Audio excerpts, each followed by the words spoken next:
কোরআন এমন একটা মুজিজা, কোরআন শুনলেই আল্লাহ রাব্বুল আলামিন মানুষের কলবের মধ্যে পরিবর্তন সৃষ্টি করে দিতে পারেন।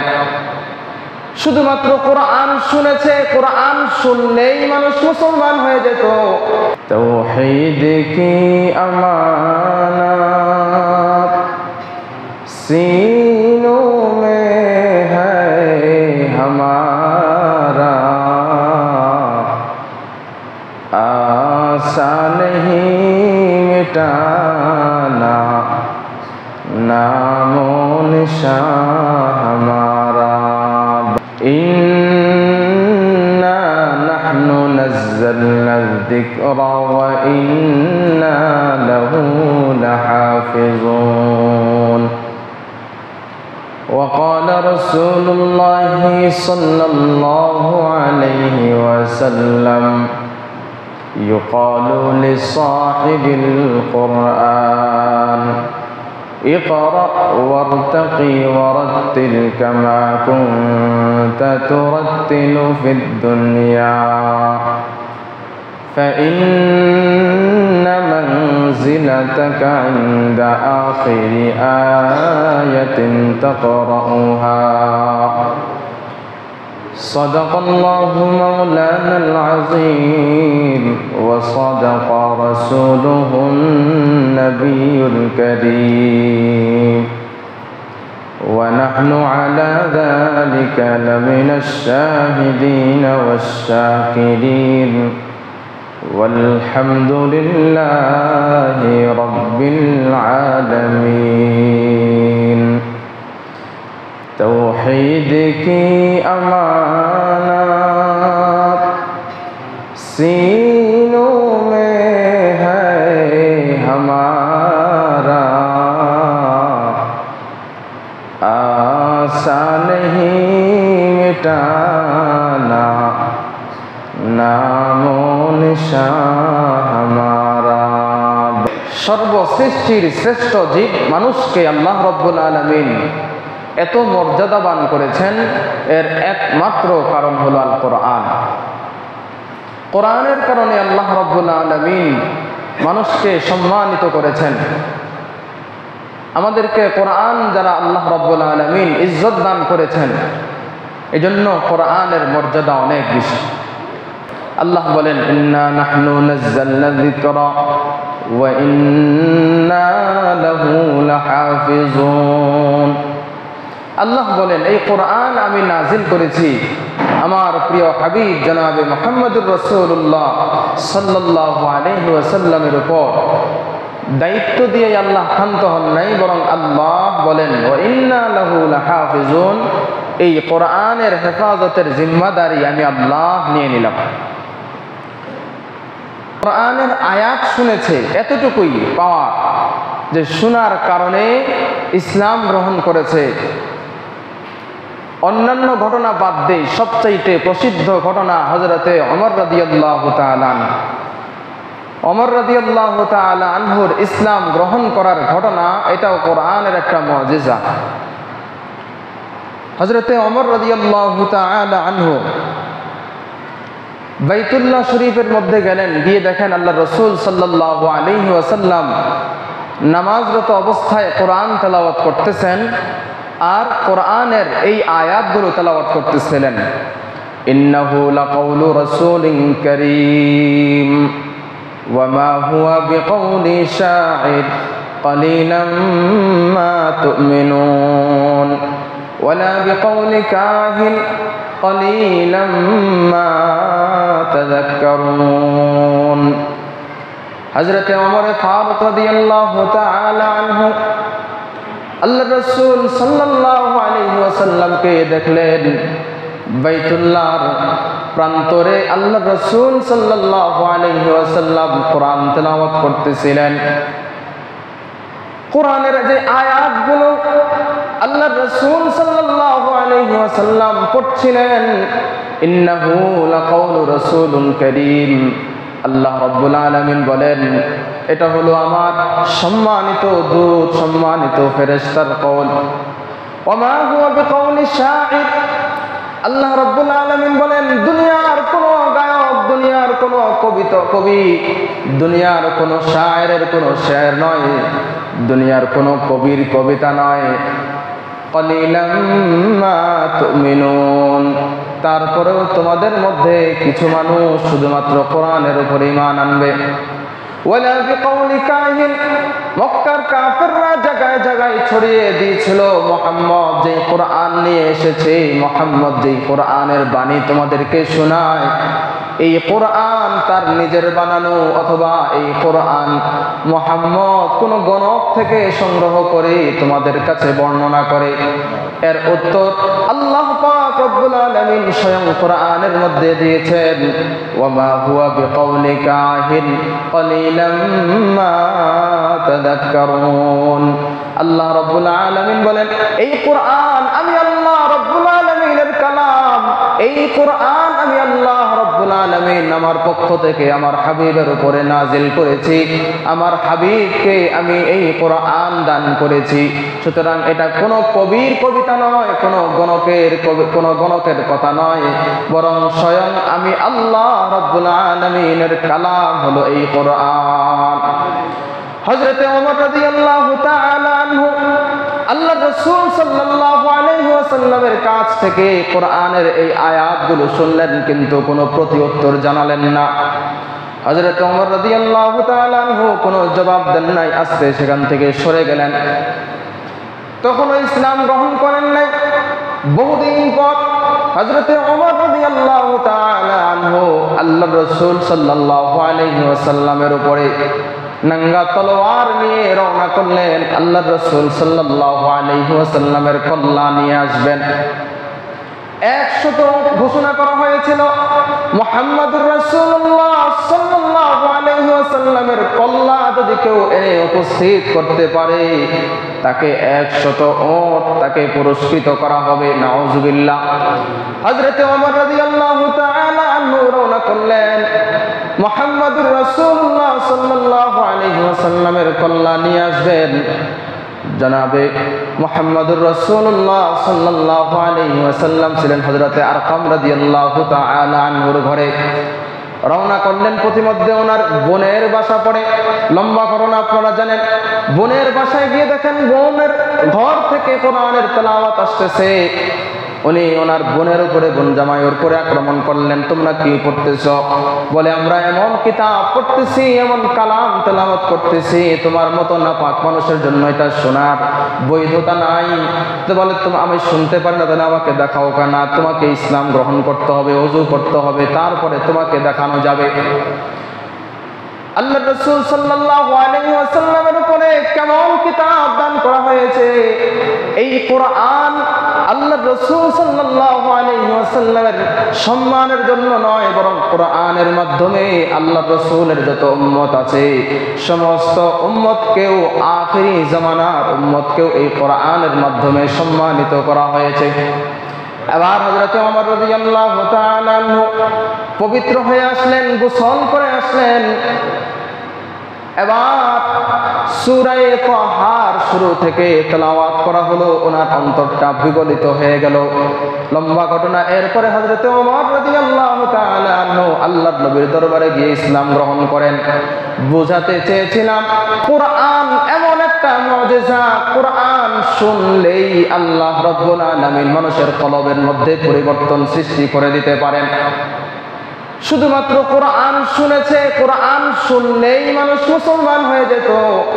এই কারণেই তো কাফের বেঈমান যারা ছিল, তৎকালীন কাফেরদের সরদার যারা ছিল, তারাও বুঝতে পেরেছিল এই কোরআন মুহাম্মদুর রাসূলুল্লাহ সাল্লাল্লাহু আলাইহি ওয়াসাল্লামের পক্ষ থেকে বানানো কোনো কিতাব নয়।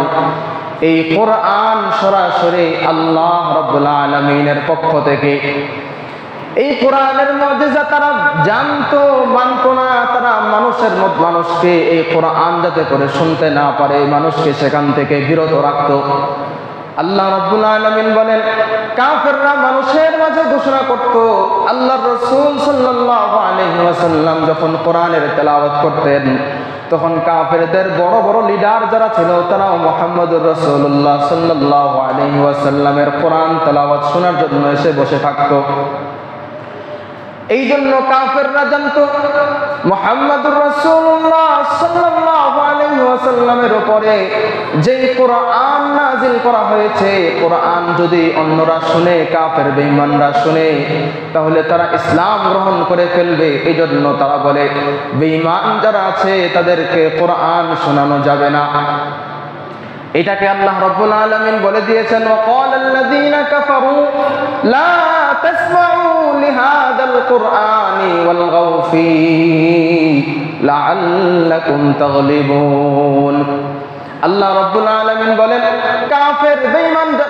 কাফের বেঈমানদের লিডার যারা ছিল, মক্কার মুশরিকদের মধ্যে যারা নেতৃস্থানীয় ছিল, সাধারণ কাফের যারা, তারা যাতে করে মুহাম্মদুর রাসূলুল্লাহ সাল্লাল্লাহু আলাইহি ওয়াসাল্লামের উপরের কোরআন যাতে করে শুনতে না পারে, এই জন্য মুহাম্মদুর রাসূলুল্লাহ সাল্লাল্লাহু আলাইহি ওয়াসাল্লামের উপরে নাযিলকৃত কোরআন থেকে সাধারণ মানুষকে বিরত থাকার জন্য তারা বলতো লা তাসমাউ লিহাদাল কুরআন ওয়ালগাউ ফী।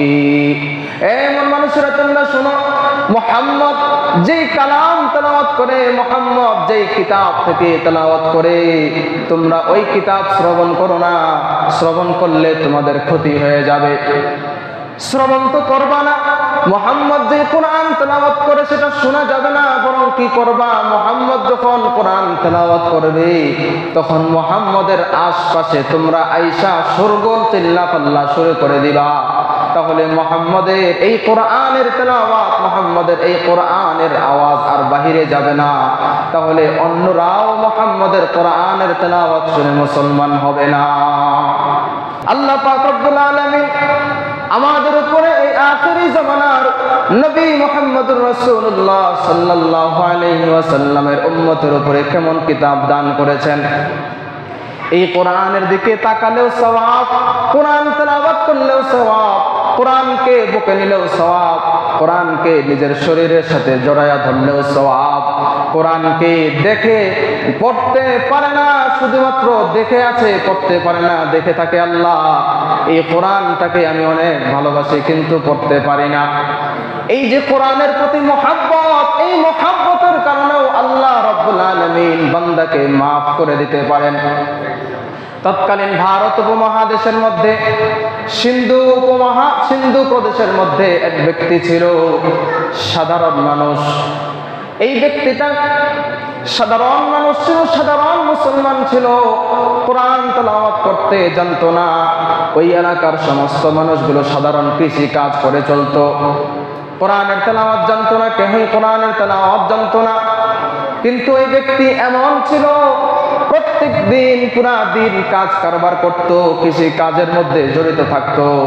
রাত্রিবেলা যখন হতো, তাহাজ্জুদের নামাজ আদায় করার পর কোরআনটাকে, কালামুল্লাহ শরীফকে হাতের মধ্যে নিয়া এবার কোরআনের এক একটা পৃষ্ঠা উল্টায়, প্রত্যেক লাইনের মধ্যে আয়াত, প্রত্যেক আয়াতের মধ্যে, প্রত্যেক লাইনের মধ্যে নিজের হাতটাকে বুলায় আর বলে এটা আমার আল্লাহর কালাম।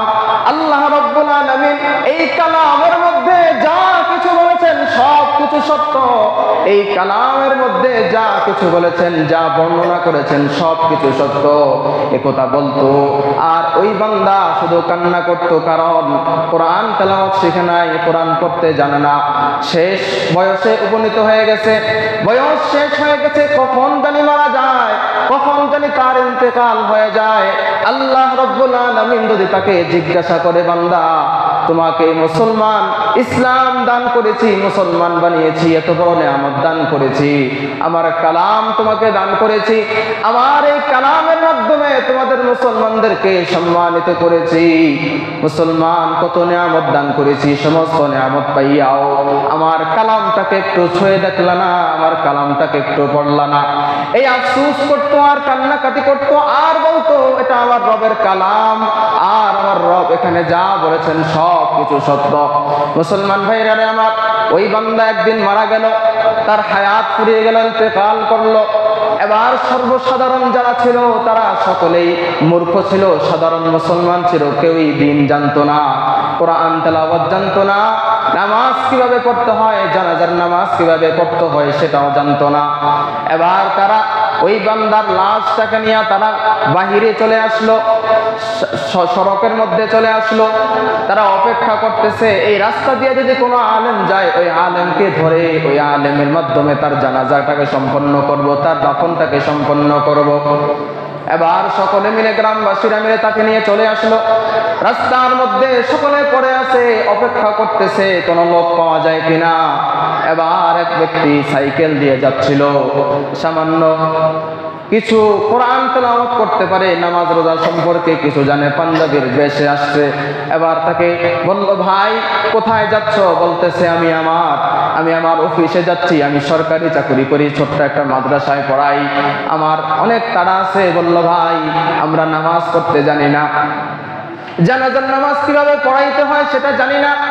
আপনার কাছে আমাদের আবেদন হলো, আপনার কাছে আমাদের আবদার হলো, এই বান্দার দাফন কাফনটা একটু আপনি সম্পন্ন করে যান। এবার ওই বান্দা তার জানাজার নামাজ পড়ালেন। জানাজার নামাজ শেষ হয়ে গেল।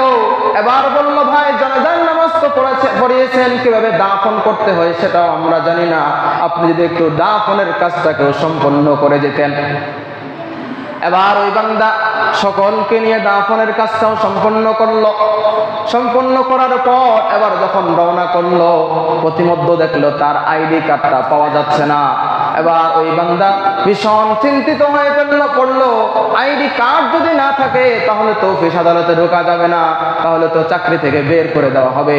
এবার ওই বান্দা আবার ফিরে আসলো। এবার তার পরিবার এলাকাবাসী যারা ছিল তাদের কাছে দরখাস্ত করলো, ভাই আমার এই আইডি কার্ডটা মনে হয় ভুলে সেখানে পড়ে গেছে, তোমরা যদি অনুমতি দাও তাহলে আমি সেখান থেকে আমি আবার কবর খনন করে সেখানে দেখবো। ওই বান্দা সকলের অনুমতি নিয়ে এবার বান্দা উপরের মাটি সরাতে দেরি, দেখতেছে কবর থেকে মিশকে আম্বরের সুঘ্রাণ ছড়াচ্ছে।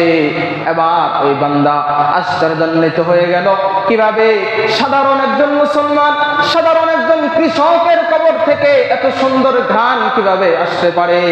এবার তারা তাদের এলাকাবাসীদেরকে জিজ্ঞাসা করলো, কেউই কোনো উত্তর দিতে পারে না।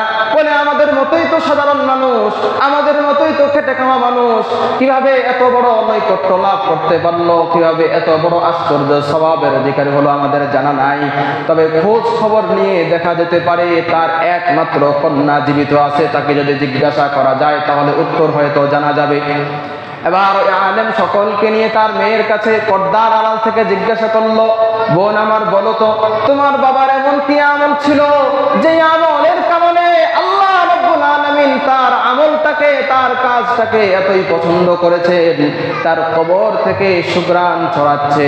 এবার মেয়ে বলে আমি তো জানি না, আমার বাবা সাধারণ একজন কৃষক ছিলেন, কৃষি কাজ করে জীবিকা নির্বাহ করতেন, তার এমন বিশেষ কোনো আমলের কথা আমি জানি না।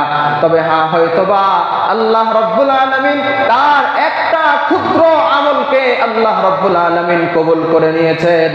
ওই আমলটা হলো, আমার বাবা যখন রাত্রিবেলা তাহাজ্জুদের জন্য উঠতেন, তাহাজ্জুদ নামাজ শেষ করে পবিত্র কালামুল্লাহ শরীফকে নিয়ে বুকে জড়ায়া চুমা খায়, এরপরে ওই কালামটাকে খুলে প্রত্যেকটা আয়াতের মধ্যে হাত বুলাতেন আর বলতেন, এটা আমার রবের কালাম, এটা আমার রবের কালাম, আমার রব এখানে যা বলেছেন সব কিছু সত্য, আমার রব কখনো মিথ্যা বলতে পারেন না। এবার ওই আলেম বলেন, হতে পারে আল্লাহ রাব্বুল আলামিন ওই যে বান্দা তেলাওয়াত করতে পারে না, কিন্তু অন্তরের মধ্যে ব্যথা, অন্তরের মধ্যে দুঃখ, সারা জিন্দেগি এভাবে পার করে দিলাম, জিন্দেগি ভর আল্লাহর নাফরমানির মধ্যে কাটায়া দিলাম। আল্লাহ রাব্বুল আলামিন যেই কালামুল্লাহ আমাদেরকে দান করেছেন, ওই কালামুল্লাহ তেলাওয়াত করতে পারি নাই, হয়তোবা ওই যে একটা আফসোস, ওই যে একটা ব্যথা বেদনা তার হৃদয়ে সবসময় তাকে নাড়া দিত। হতে পারে আল্লাহ রাব্বুল আলামিন তার ওই আমলটাকে কবুল করে নিয়েছে। এই জন্য আমাদের মধ্যে অনেক ভাইরা আছে বলে যে কোরআন যদি আপনি অর্থ সহ না পড়েন তাহলে কোনো ফায়দা হবে না। কোরআন যদি আপনি দেখে পড়েন আর অর্থ না জানেন তাহলে সওয়াব হবে না। এই যে ঘটনার দ্বারা কি বোঝা যায়, বান্দা তো কোরআন পড়তেই জানে না, অর্থ জানবে কিভাবে? তাহলে আল্লাহ রাব্বুল আলামিন তাকে কতটা মর্যাদাশীল করেছেন। হাদিসের মধ্যে আল্লাহর রাসূল সাল্লাল্লাহু আলাইহি ওয়াসাল্লাম বলেন, মান ক্বারাআ হারফান মিন কিতাবিল্লাহ ফালাহু বিহি হাসানা ওয়াল হাসানাতু বিআশরি আমসালিহা। জনাবে মুহাম্মদুর রাসূলুল্লাহ সাল্লাল্লাহু আলাইহি ওয়াসাল্লাম ইরশাদ করেন, আমার কোন উম্মত যদি কোরআনের একটা অক্ষর তেলাওয়াত করে, ওই এক অক্ষর তেলাওয়াত করার কারণে আল্লাহ রাব্বুল আলামিন তাকে 10টা নেকি দান করবেন। এবার আল্লাহর রাসূল সাল্লাল্লাহু আলাইহি ওয়াসাল্লাম ভেঙে ভেঙে বলেন, লা আকুলু আলিফ লাম মিম হারফুন। আল্লাহর রাসূল বলেন, ওই যে কোরআনের সূরা বাকারার প্রথম অংশ আলিফ লাম মিম, এখানে যে পুরা আয়াত এই এতটুকু অংশ পড়লে বান্দা 10 নেকি পাবে, এটা আমি বলি না, বরং আল্লাহর রাসূল বলেন, বাল আলিফুন হারফুন ওয়া লামুন হারফুন ওয়া মিমুন হারফুন। কেউ যদি আলিফ লাম মিম পড়ে, আলিফ পড়ার কারণে 10 নেকি, লাম পড়ার কারণে 10 নেকি, মিম পড়ার কারণে 10 নেকি, আলিফ লাম মিম পড়ার কারণে আল্লাহ রাব্বুল আলামিন ওই বান্দার আমলনামার মধ্যে সরাসরি 30টা নেকি দেয়া দিবে। তাহলে যারা বলে কোরআন যদি অর্থ বুঝে না তেলাওয়াত করা হয়, কোরআন যদি অর্থ না বুঝে পড়া হয়, তাহলে কোনো ফায়দা নাই, কোনো সওয়াব নাই, তাহলে এই হাদিসের জবাব কি? শুধু তো কোরআন তেলাওয়াত করলে এই সওয়াব? কোরআন ওয়ালার কত মর্যাদা, কোরআন ওয়ালা আল্লাহ রাব্বুল আলামিনের কাছে কত দামি, কোরআন ওয়ালাকে আল্লাহ রাব্বুল আলামিন কতটা মর্যাদা দান করবেন, কোরআন ওয়ালাকে আল্লাহ রাব্বুল আলামিন কিয়ামতের ময়দানে কতটা সম্মানিত করবেন। মুসলমান ভাইরা আমার, আল্লাহ রাব্বুল আলামিন কোরআন ওয়ালাকে কিয়ামতের ময়দানে কতটা মর্যাদা দান করবেন। আল্লাহর রাসূল সাল্লাল্লাহু আলাইহি ওয়াসাল্লাম হাদিসের মধ্যে ইরশাদ করেন, ইউকালু লিসাহিবিল কোরআন ইকরা ওয়ারতাকি ওয়ারাত্তিল। আল্লাহ রাব্বুল আলামিন কোরআন ওয়ালাকে, হাফেজে কোরআনকে, যারা কোরআন তেলাওয়াত করেছে, কোরআনের মধ্যে যা আছে ওই কোরআন অনুযায়ী নিজের জীবনকে পরিচালিত করেছে, কোরআনের হুকুমকে নিজের জীবনে বাস্তবায়ন করেছে, আল্লাহ রাব্বুল আলামিন ওই বান্দাকে বলবেন, ওই কোরআন ওয়ালাকে বলবেন, ওই আহলে কোরআনকে বলবেন, ইকরা ওয়ারতাকি ওয়ারাত্তিল কামা কুনতা তুরাত্তিলু ফিদ দুনিয়া। বান্দা, তুমি কোরআন তেলাওয়াত করো, একটা আয়াত তেলাওয়াত করো, আর একটা মর্যাদা উন্নত হতে থাকো, একটা আয়াত তেলাওয়াত করো আর একটা মর্যাদা উন্নত করো। ওয়ারাত্তিল কামা কুনতা তুরাত্তিলু ফিদ দুনিয়া। দুনিয়ার মধ্যে যেভাবে কোরআন তেলাওয়াত করতা, দুনিয়ার মধ্যে যেভাবে সুন্দর করে মজা করে মায়া ভরে আমার কোরআন তেলাওয়াত করতা, এভাবে আজকের দিনে কোরআন তেলাওয়াত করো। তুমি কোরআনের একটা আয়াত তেলাওয়াত করবা আর তোমার মর্যাদা উন্নত হতে থাকবো। ফাইন্না মানজিলাতাকা ইনদা আখিরি আয়াতিন তাকরাউহা। আল্লাহ রাব্বুল আলামিন বলবেন, বান্দা তুমি কোরআন তেলাওয়াত শুরু করো, যেখানে গিয়া তোমার কোরআন তেলাওয়াত শেষ হবে, সূরা ফাতিহা থেকে শুরু করেছো, সূরা নাসে গিয়া যদি তুমি কোরআন তেলাওয়াতটাকে শেষ করো, আল্লাহ রাব্বুল আলামিন বলবেন, বান্দা ওই যে কোরআনের যতগুলো আয়াত আছে, যত আয়াত তেলাওয়াত করার কারণে তুমি যত আয়াত তেলাওয়াত করতে পারবা, তত আয়াতের কারণে আল্লাহ রাব্বুল আলামিন তোমার মর্যাদাকে ততটুকু উন্নত করে দিবেন। কোন বান্দা যদি সূরা ফাতিহা থেকে নিয়ে সূরা নাস পর্যন্ত শেষ করতে পারে, আল্লাহ রাব্বুল আলামিন কোরআনের মধ্যে যত আয়াত আছে ততটা মর্যাদা আল্লাহ রাব্বুল আলামিন তাকে দান করবেন। এবার বলেন, কোরআনের মধ্যে আয়াত কয়টা? 6666। এটা হলো প্রসিদ্ধ। বিশুদ্ধ কি? বিশুদ্ধ হলো 6236। কোরআন তো সবার সামনেই আছে, সূরার শুরুতে সংখ্যাও আছে, এবার যা মিলাই দেখেন, তাহলে 6666 এটা হলো প্রসিদ্ধ, বিশুদ্ধ হলো 6236।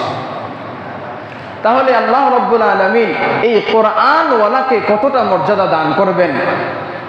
হযরতে ফখরে বাঙ্গাল আল্লামা তাজুল ইসলাম রহমাতুল্লাহি আলাইকে এক যুবক এসে প্রশ্ন করলো, হুজুর আপনারা কোরআন তেলাওয়াত করেন অথবা আপনারা একটা ফু মেরে দেন, এই ফুয়ের মধ্যে কি এত পাওয়ার আছে, কিসের এত পাওয়ার?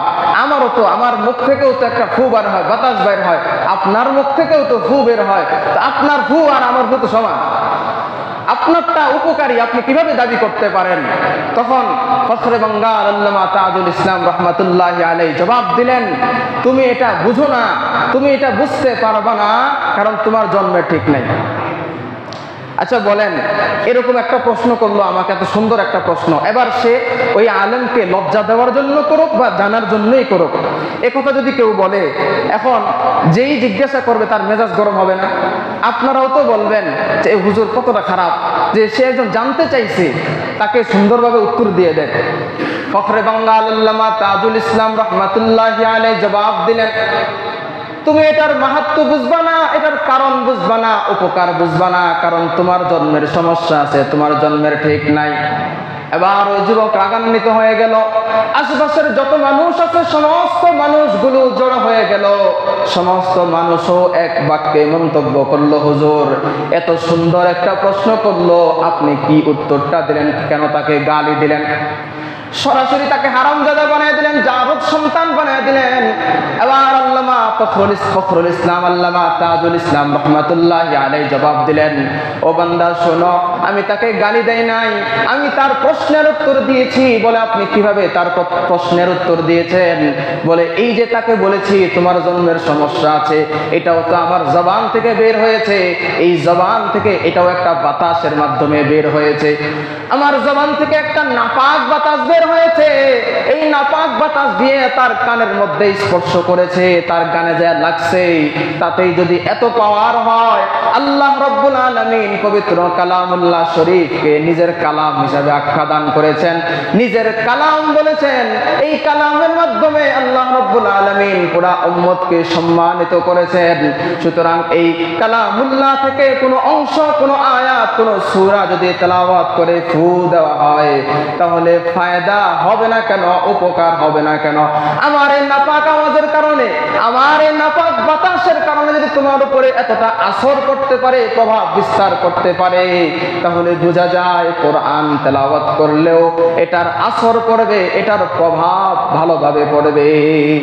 তাহলে এই যে আজকে আমাদের সমাজের মধ্যে অস্থিরতা, আয় হায় কত অস্থির, কত পেরেশান, কত ধরনের সমস্যা, কোরআন তেলাওয়াত অন্তরের যত সমস্যা আছে সমস্ত সমস্যার দূর করে দেবে কোরআন তেলাওয়াতের মাধ্যমে।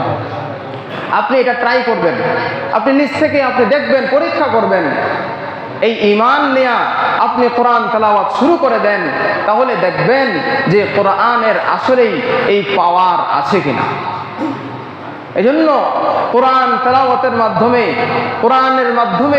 কোরআনের মধ্যে যা কিছু আছে, এই কোরআনের বিধানের মাধ্যমে নিজের জীবনকে পরিচালিত করেন, কোরআনের হুকুমের মাধ্যমে নিজের জীবনকে পরিবর্তন করেন, নিজের পারিবারিক জিন্দেগিকে, নিজের সমাজের জিন্দেগিকে পরিবর্তন করেন, তাহলেই আসলেই আমার নিজের জিন্দেগি একটা আদর্শ জিন্দেগি হবে, পারিবারিক জিন্দেগি একটা আদর্শ পরিবারে রূপান্তরিত হবে, আমাদের সমাজটাও একটা আদর্শ সমাজে রূপান্তরিত হয়ে যাবে। এজন্য কোরআন তেলাওয়াতের গুরুত্ব অনেক বেশি। কোরআন শুনলেও সওয়াব, কোরআন শুধু পড়লেই সওয়াব এমনটা নয়, বরং কোরআন শুনলেও সওয়াব।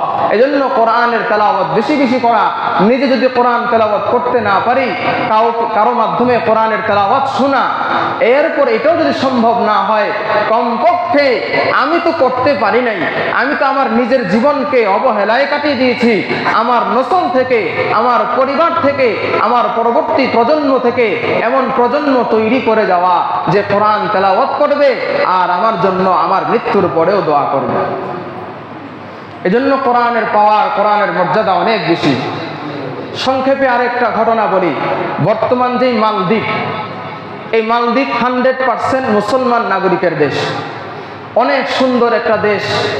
দুই একজন হয়তো ঘুরতে যেতেও পারেন, তো যারা গিয়েছেন বা এমনিতেও তো আমাদের এখন যেহেতু আধুনিক যুগ, সবাই জানেন যে মালদ্বীপ অনেক সুন্দর একটা রাষ্ট্র। এই মালদ্বীপ বর্তমানে 100% মুসলমান নাগরিকের দেশ কিভাবে হলো? বস্তুত তারা কিন্তু 100% মুসলমান নাগরিকের দেশ নয়। এই মালদ্বীপ ছিল বেঈমানের দেশ, বৌদ্ধদের দেশ, অগ্নিপূজকের দেশ। কিভাবে মালদ্বীপ তাহলে মুসলমান রাষ্ট্রে পরিণত হলো, যেখানে মুসলমান ছাড়া অন্যরা সেখানে নাগরিকত্ব পায় না? আরবদের থেকে একটা বণিক দল জাহাজে করে এই মালদ্বীপের সফরে, নদী পথে সফরে আসলো। যখন মালদ্বীপের এই নদীতে আসলো, সাগরে আসলো, তখন এই তাদের জাহাজটা ডুবে গেল। এই জাহাজ ডুবে যাওয়ার কারণে সকলেই ভেসে এক একজন এক এক দিকে চলে গেল। ওই জাহাজের মধ্যে একজন হাফেজে কোরআন ছিল, তার নাম ছিল ইতিহাসে স্বর্ণাক্ষরে লেখা আল্লামা ইবনে বতুতা। তার রেহলাতের মধ্যে, তার সফরনামার মধ্যে এই ঘটনাটা বর্ণনা করেছেন যে তিনি যখন মালদ্বীপে গিয়েছিলেন তখনকার মানুষরা এই ঘটনা বর্ণনা করেছে যে সমস্ত মানুষ ভেসে চলে গেছে, কে কোথায় গেছে খুঁজে পাওয়া যায় নাই। এবার ওই হাফিজে কোরআন ছিল, সেই শুধুমাত্র একটা কাঠের টুকরা পেয়েছে, সেখানে ধরেছে, তাকে কোনো জেলেরা অথবা সে কোনোভাবে কিনারায় আসলো। তার নাম ছিল হাফেজ আবুল বারাকাত ইউসুফ আল বারবারি। এবার এই হাফেজ সাহেব কিনারায় এসে আসলো, তখন তাকে একজন বুড়ি এসে তাকে নিয়ে গেল। ওই বুড়ির কোনো সন্তান ছিল না, মাত্র একটা কন্যা সন্তান ছিল। এই বুড়ি তাকে নিয়ে গেল, নিজের সন্তান বানিয়ে ফেললো। ছোট্ট করে বলি, এবার ওই হাফেজে কোরআন নিজের জীবিকা উপার্জন করা শুরু করলো। জঙ্গলে গিয়ে কাঠ সংগ্রহ করে বিক্রি করে, এভাবেই সে কাঠ বিক্রি করে আর নিজের জীবন পরিচালনা করে। হযরতে হাফেজ আবুল বারাকাত ইউসুফ আল বারবারি রাহমাতুল্লাহি আলাইহি নিজের জীবনটাকে এভাবেই পরিচালনা করতেছেন, এভাবেই দিনকাল চলতেছে। হঠাৎ করে একদিন জঙ্গল থেকে কাঠ সংগ্রহ করে বাড়িতে আসলেন। বাড়িতে এসে দেখেন ওই যে বুড়ি মা, সে কান্না করে, আর তার যে একটা মেয়ে ছিল ওই মেয়েটাও কান্না করতেছে। এবার কান্নার কারণ জিজ্ঞাসা করলেন। কান্নার কারণ জিজ্ঞাসা করার কারণে উনি বলেন, বাবা তুমি কোনো কিছুই করতে পারবা না, এই কারণ এই কান্নার রহস্য ভিন্ন, তুমি এর কোনো সমাধান করতে পারবা না। এবার হাফেজ আবুল বারাকাত বলেন, মা আপনি আমার কাছে বিষয়টা একটু বিস্তারিত খুলে বলেন, দেখি না আমি কোনো কিছু করতে পারি কিনা। এবার ওই বুড়ি মা নিজের ঘটনাটা বর্ণনা করলো যে আমাদের এই যে দেশটা তুমি যেখানে আসছো, এই যে মালদ্বীপ এলাকা, এই মালদ্বীপ এলাকাটা ছোট্ট একটা দেশ। এখানের মধ্যে প্রত্যেক বছর নির্দিষ্ট একটা সময়ে নদীর মধ্যে শিরর হয়, ঘূর্ণিঝড় হয়, ঘুরপাক খায়, পানির মধ্যে ঘুরপাক খায়। এই নদী থেকে, সাগর থেকে বড় একটা দৈত্য এসে ওই পুরা এলাকা তছনছ করে দিয়ে যায়, ঘর বাড়ি তছনছ করে দিয়ে যায়।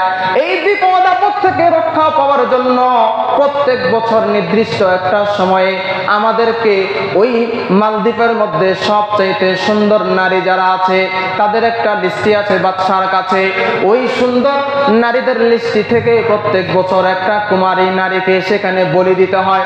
সেখানে ওই যে নদীর পাশে একটা মন্দির আছে, একটা ঘর আছে, সেখানে গিয়ে ওই রাত্রি বেলায় তাকে সরকারি লোকেরা সেখানে গিয়ে তাকে রেখে আসে।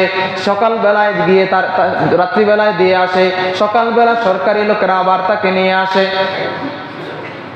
এবার বলতেছে, বাবা এই বছর আমার মেয়ের নাম এসেছে, আমার মেয়েকে সে জায়গায় বলে দিতে হবে, ওই দত্ত সে তাকে খেয়ে ফেলবে, তাকে মেরে ফেলবে, এই জন্য কান্না করতেছি, আমার মেয়েও কান্না করতেছে। এবার বলে, মা আপনি কোনো টেনশন করবেন না, আপনার কোনো চিন্তার কারণ নাই, আমি ছোট মানুষ, আমার দাড়ি ওঠে নাই, আপনি আমাকে আপনার মেয়ের কাপড় চোপড় দেন, শাড়িগুলো দেন, আমি আপনার মেয়ে সেজে বসে থাকবো, সরকারের লোকেরা এসে আমাকে নিয়ে যাবে। কথা মতো উনি ওই হাফেজ আবুল বারাকাত রাহমাতুল্লাহি আলাইহি মেয়ের কাপড় চোপড় পরিধান করে ঘরের মধ্যে বসে রইলেন। কিছুক্ষণ পরে সরকারি ফৌজের লোকেরা আসলো, এসে তাকে ওই গাড়ি বহরে করে নিয়ে গেল। সেই রাত্রিবেলায় সেই মন্দিরের মধ্যে গিয়ে দিয়ে আসা হলো। রাত্রিবেলায় দেখা গেল ওই হাফেজ আবুল বারাকাত রাহমাতুল্লাহি আলাইহি নিজের শরীরের মধ্যে মেয়েদের কাপড় চোপড় খুলে ফেলে দিলেন। এবার পবিত্র কালামুল্লাহর কোরআন তেলাওয়াত শুরু করে দিলেন। পুরা রাত্র অতিবাহিত হয়ে গেল, কোরআন তেলাওয়াত করলেন ফজর পর্যন্ত। হাফেজ আবুল বারাকাত রাহমাতুল্লাহি আলাইহি কোরআন তেলাওয়াত করলেন। সকাল হয়ে গেল, সকালবেলা এবার সরকারের ফৌজরা আবার চলে গেল, ওই মেয়েটাকে তো আবার নিয়ে আসতে হবে, দাফন করতে হবে। সকালবেলা যখন সরকারি ফৌজরা লোকেরা যখন গেল, গিয়ে দেখে তোর তাজা একটা যুবক বসে আছে, তার সামনে কেমন জানি একটা কিতাবের মতো দেখা যায়, পুস্তকের মতো দেখা যায়। এবার জীবিত ওই তাকে জিজ্ঞাসা করলো, এই বাচ্চা তুমি এখানে কিভাবে আসলা? বলে আমি তো সারা রাত এখানে ছিলাম, তোমরা তো আমাকেই এখানে নিয়ে আসছো। এবার তাকে ধরে বাচ্চার দরবারে নিয়ে গেল। বাচ্চার কাছে নিয়ে যাওয়ার পরে পুরা বিস্তারিত ঘটনা বর্ণনা করলো। হাফেজ আবুল বারাকাত রাহমাতুল্লাহি আলাইহি পুরা বিস্তারিত ঘটনা বর্ণনা করলেন যে আমি তো ওখানে ছিলাম, কোরআন তেলাওয়াত করেছি, আমি একজন হাফেজে কোরআন। আল্লাহ রাব্বুল আলামিন কোরআনের তেলাওয়াতের মাধ্যমে, কোরআনের বরকতে আল্লাহ রাব্বুল আলামিন এই মালদ্বীপকে এই বছর এই বড় সিরর থেকে আপনাদেরকে হেফাজত করেছেন, এলাকাকে হেফাজত করেছেন। এবার বলে তুমি সত্য বলতেছো নাকি মিথ্যা বলতেছো? হাফেজ আবুল বারাকাত রাহমাতুল্লাহি আলাইহি বলেন আমি একজন হাফেজে কোরআন, কিভাবে মিথ্যা বলবো, কেন মিথ্যা বলতে যাব, সত্যই বলতেছি। এবার বাচ্চা বলতেছে যদি তুমি আসলে সত্য কথা বলে থাকো, সামনের বছর আবার এমন সময় যখন সিররের সময় আসবে, যখন আবার নারীকে বলি দেওয়ার সময় আসবে, তোমাকে আবার ওই জায়গায় রেখে দেওয়া হবে। ওই বছর যদি, সামনের বছর যদি এই সিরর না আসে, তখন আমি কেন, আমি রাজা সহ আমার যত প্রজা আছে সমস্ত প্রজারা এক বাক্যে তোমার ধর্ম গ্রহণ করে নেব। বলল ঠিক আছে, যেই কথা সেই কাজ। পরবর্তী বছর আবার একই সময়ে হযরতে হাফেজ আবুল বারাকাত রাহমাতুল্লাহি আলাইহিকে আবার সাজিয়ে সেই জায়গা নিয়ে যাওয়া হলো। সারা রাত্র নামাজ আদায় করে, 2 রাকাত নামাজ আদায় করে সারা রাত্র কোরআন তেলাওয়াত করলেন। কোরআন তেলাওয়াতের পর সকালবেলা আবার অক্ষত অবস্থায় হযরতে হাফেজ আবুল বারাকাত রাহমাতুল্লাহি আলাইহিকে আবার বাদশার দরবারে নিয়ে আসা হলো। এবার হযরতে হাফেজ আবুল বারাকাত রাহমাতুল্লাহি আলাইহির কোরআনের বরকতে এই অলৌকিক ঘটনা দেখে তৎকালীন মালদ্বীপের 63,000 বেঈমান একসাথে কালিমা পড়ে মুসলমান হয়ে গেছে। এই হলো কোরআনের মুজিজা। অনেক ঘটনা আছে সাহাবায়ে কেরামের, বিভিন্ন বড় বড় ঘটনা আছে যে কোরআন তেলাওয়াত করলে, কোরআনের দিকে তাকায়া থাকলে, কোরআন শুনলে, কোরআন ওয়ালাদেরকে মহব্বত করলে আল্লাহ রাব্বুল আলামিন কতটা ওই বান্দাকে মহব্বত করেন। আল্লাহ রাব্বুল আলামিন আল্লাহর কালামকে মহব্বত করার কারণে ওই বান্দাকে আল্লাহ রাব্বুল আলামিন কতটা সম্মান করেন।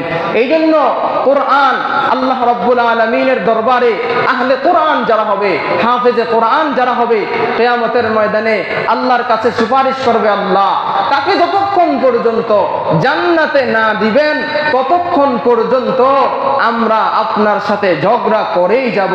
আবার অন্য রিওয়ায়াতের মধ্যে আছে আল্লাহ আপনি যদি তাকে জান্নাতে না দেন তাহলে আপনি এখন সরাসরি আপনি বলেন যে আমি আপনার কোরআন না, আপনার কালামের অংশ না, আপনি কোরআনকে অস্বীকার করেন। আল্লাহ কি কালামকে অস্বীকার করবে? বোঝা গেল আল্লাহ এই কালামকে যারা মহব্বত করবে, কালামকে যারা বুকে ধারণ করবে, আল্লাহ রাব্বুল আলামিন তাদেরকে সম্মানিত করবেন।